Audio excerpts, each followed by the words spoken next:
தங்கராஜ் இருந்துக்கிட்டு, "ரேவதி வா கிளம்பி போகலாம்" அப்படின்னு சொல்லி கூப்பிடுறாரு. உடனே பாக்கியராஜ் இருந்துட்டு, "ரேவதி நீ போகக்கூடாது. உள்ள போன்னு தானே சொல்றேன்" அப்படின்னு சொல்லி இவர் ஒரு பக்கம் போகக்கூடாதுன்னு சொல்றாரு. இவரு "வா போகலாம்" அப்படி சொல்லி கூப்பிடுறாரு. உடனே ராகவன் இருந்துட்டு சொல்றாரு, "டேய் பாக்கியராஜ் அமைதியா இரு. அதான் மாப்பிள ஏதோ தெரியாம கோவத்துல நடந்துருச்சுன்னு சொல்றாரு. இன்னொரு சான்ஸ் மாப்பிள குடுக்கக்கூடாதா? அவர் தான் இவ்வளோ தூரம் வந்து உடனே வீடு தேடி வந்து ரேவதிய வந்து கூப்பிடுறாருல்ல, மன்னிப்பும் கேட்குறாருல்ல. அது என்ன பிடிவாதமா பேசுறது? நம்ம என்ன ரேவதிய வீட்லயேவா வச்சிருந்துருக்க போறோம்? விடு, ஒரு முறை மன்னிச்சு விடுவோம்" அப்படி சொல்லிட்டு ராகவன் சொல்றாரு. "நீங்க அமைதியா இருங்கப்பா. என்ன நடந்துச்சு? என்ன பிரச்சனை? அதுக்கு எதுக்கு இவ்வளோ வந்து கண்ணை சிவக்கிற மாதிரி அடிக்கணும்? எதுவுமே கேட்க மாட்டீங்களா? நீங்க இப்படி அலட்சியமா இருக்க போய் அவரை அளவுக்கு மீறி நம்புறதுனால தானே அவர் என்ன வேணா பண்ணிட்டு இந்த மாதிரி ட்ராமா போட்டுட்டு ரேவதியை கூட்டிட்டு போயிடலான்னு நினைக்கிறாரு. அது எப்படிப்பா உங்களால் முடியுது? நான் ரேவதியை அனுப்புறதா இல்லைப்பா" அப்படின்னு சொல்றாங்க.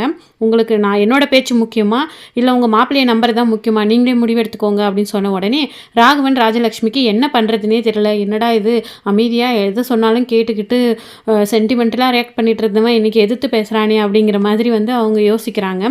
அதனால் பாருங்கள், இதே போல் தான் அங்கே சின்னதாக எங்களுக்குள்ளே இருந்த பிரச்சனையை அவருக்கா தோணுச்சுன்னு வீட்டுக்கு வந்து ரேவதியை வலுக்கட்டாயமாக இங்கே கூட்டிகிட்டு வந்துட்டார்.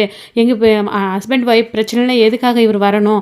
நீ வா போலாம் ரேவதி, யாரோட பேச்சும் கேட்டுட்ருக்காத அப்படின்னு சொல்லிட்டு தங்கராஜ் கூப்பிடவும் அமைதியாகவே இருக்காங்க ரேவதி. இப்படி அமைதியாகவே இருந்தால் என்ன அர்த்தம்? நீ ஏதாவது ஒரு முடிவு எடு ரேவதி அப்படி சொல்லிட்டு இப்போ வந்து ராஜலக்ஷ்மி சொல்கிறாங்க. "நீங்கள் அமைதியாக இருங்கம்மா, உங்களுக்கு என்ன தெரியும்? அண்ணன் வந்து என்னை பற்றி யோசிச்சு கூட்டிகிட்டு வர போய் அவர் இங்கே வந்து மன்னிப்பு கேட்குறாரு. இல்லைனா அவர் அடித்தது கரெக்டாக அப்படின்னு சொல்லிட்டு என்னை பயமுறுத்தியதுன்னு வச்சுட்டு இருந்திருப்பாரு.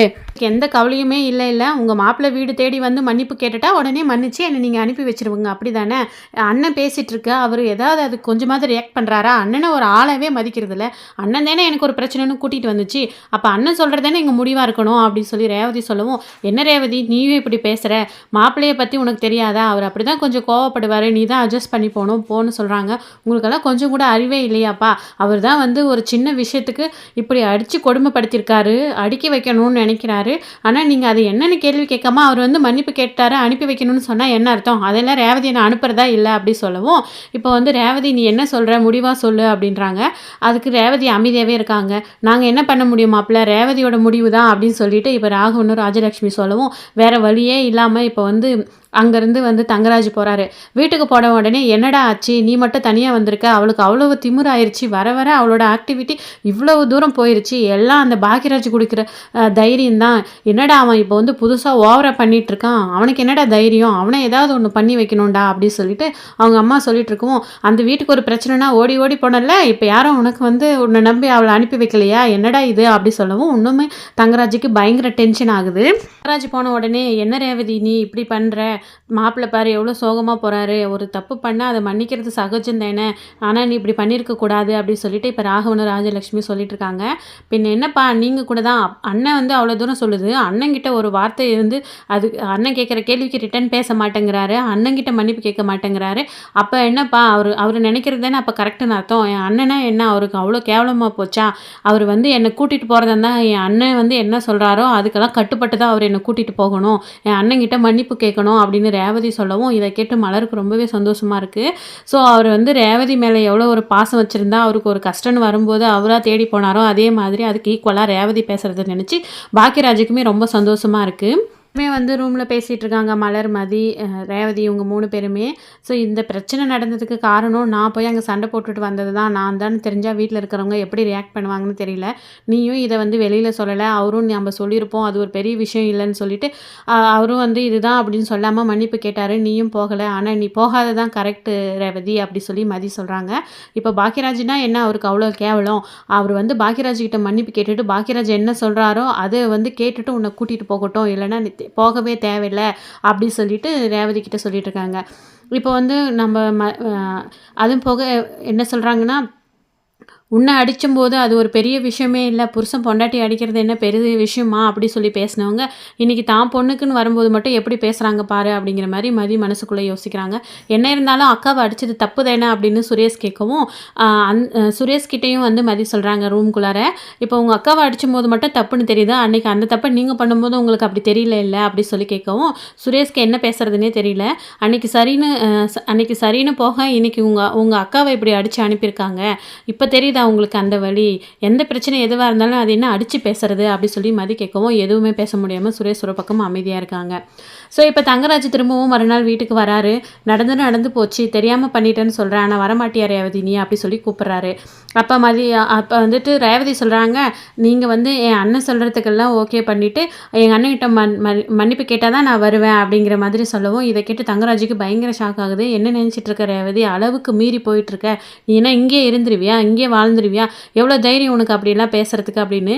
ஏன் என் அண்ணன் ஒரு ஆளாக தெரியலையா, எனக்குன்னு ஒரு பிரச்சனை வரும்போது ஆளாக என் அண்ணன் தானே வந்து நின்றுச்சு, அப்போ எனக்கு என் அண்ணன் தான் முக்கியம் அப்படி சொல்லவும், நீ நல்லா யோசிச்சு முடிவு எடுத்துக்கோ, அதுக்கப்புறம் இன்னொரு முறை நான் உன்னை தேடி இங்கே வரமாட்டேன், நீயா தான் என்னை தேடி வரணும் ரேவதி அப்படி சொல்லி தங்கராஜ் சொல்லவும், பரவாயில்ல ரேவதி நீ அங்கே போகவே தேவையில்லை, அண்ணன் நான் இருக்கேன், நான் பார்த்துக்கிறேன், அங்கே போய் அடியை வாங்கிட்டு நீ வந்து அடிமை வாழ்க்கை வாழ்கிறதுக்கு நீ இங்கே இருந்துரு, தேவையே இல்லை அப்படின்னு பாக்கியராஜ் சொல்லவும், வாயை மூடு அப்படி சொல்லிட்டு ராகவன் ஒரு பக்கம் கத்துறாரு. இது வீடா சத்திரமா, எப்போ பார்த்தாலும் யாராவது ஒரு பிரச்சனை கிளப்பிட்டு சண்டை போட்டுட்டே இருக்கீங்க, எப்படி தான் இந்த வீட்டில் வாழ்கிறதுன்னு தெரியலையே அப்படி சொல்லி அவர் ஒரு பக்கம் கத்துறாரு.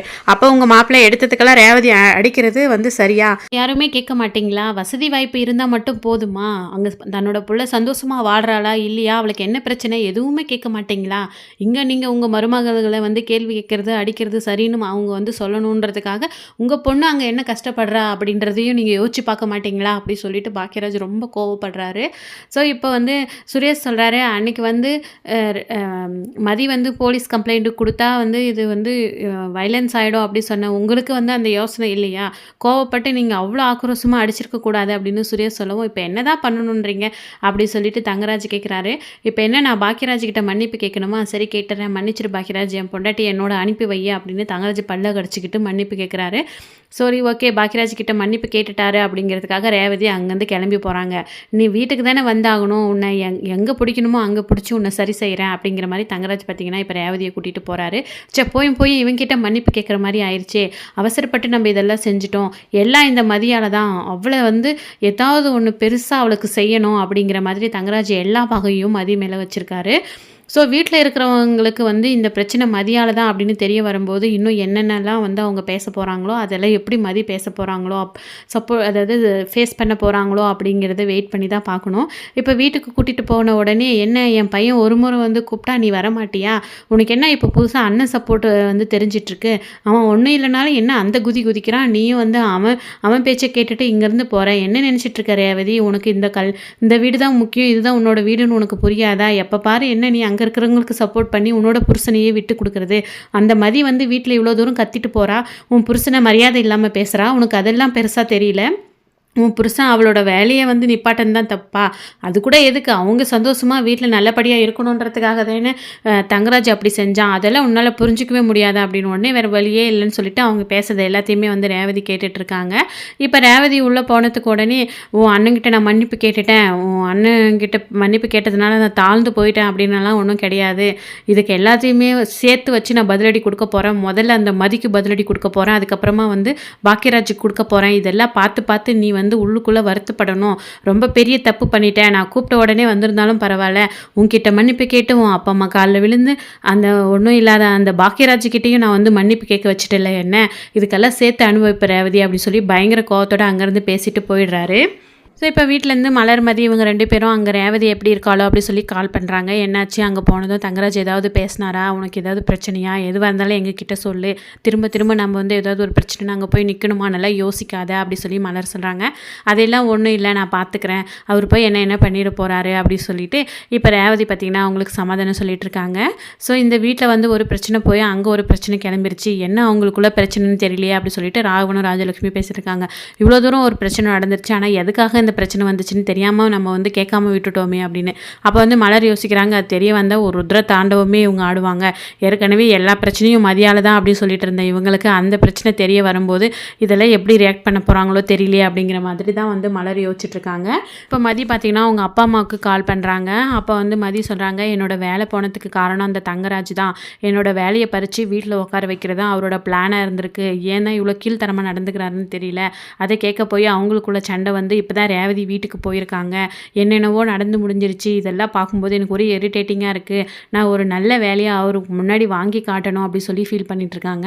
அப்போ மதியோட அப்பா சொல்கிறாரு, நான் வந்து உன்னை தெரியாமல் அந்த வீட்டில் கல்யாணம் பண்ணி கொடுத்துட்டேன். ஒரு பிரச்சனையை வந்து போக்கணும் அப்படிங்கிறதுக்காக பல பிரச்சனைகளை உன் தலையில் சுமக்க வச்சுட்டேம்மா அப்படி சொல்லி ரொம்ப வருத்தப்படுறாங்க. எதுவாக இருந்தாலையும் நான் வந்து ஃபேஸ் பண்ணுறதுக்கு தயாராக இருக்கேன். என்னை நினச்சி நீங்கள் கவலைப்படாதீங்க.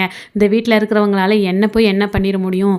சீக்கிரமாகவே ஒரு நல்ல வேலையை வாங்கி அவர் மூஞ்சில் கரிய பூசணும்ப்பா அப்படி சொல்லி ரொம்ப வருத்தப்படுறாங்க.